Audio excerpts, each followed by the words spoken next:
This is Justin's story. I've been given a lifelong responsibility to give this little guy every opportunity possible to spend eternity with God, and in the meantime, glorify God with every breath along the way. It seems like a daunting task when you think about it. I mean, getting someone to heaven and all. But along the way, I've found help. Jesus Christ and God's Holy Spirit. In fact, it's thanks to them that we're even having this conversation today. I've made some serious mistakes along the way, and those mistakes almost made me lose him. I mean, he nearly died lots of times. Actually, it still hurts to say, but there was a time I was trying to kill him every day, and I didn't even realize it.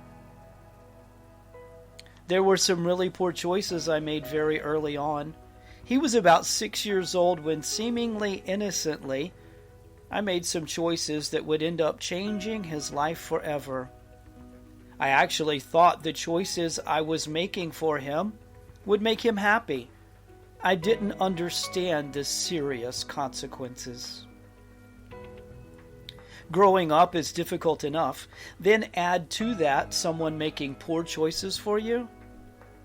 Some of the scars are still sensitive, even after all these years.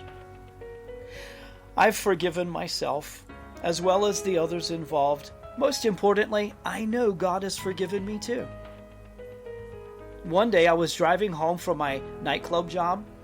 It was very early in the morning and the sun was rising very brightly. God met me that morning, and I asked His Holy Spirit to enter my heart, to forgive my sins, and to fill me fresh anew. And you know what? He did. And that was the beginning of a brand new chapter in Justin's story. That encounter with God was more than 20 years ago now, and even though life and choices are still challenging, that little guy is on the right path to make it to heaven anytime the Lord would ask for him. The journey is far from over, and the adventures just seem to never end.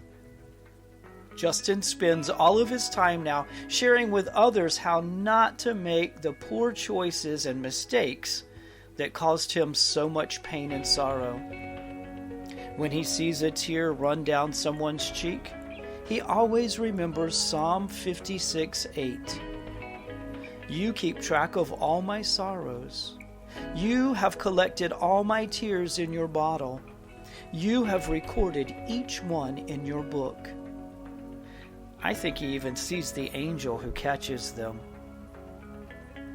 Those sorrows and tears are precious to God because they become ministry if we are brave enough to take the risk and share what's happened to us. Justin's story is not new or unique. It's the same story every person who has ever lived has experienced. He's just risking a little more than some by speaking up and telling his story. But when God asks you to do something, especially since He's done so much for us, you just have to say, "Yes, Lord."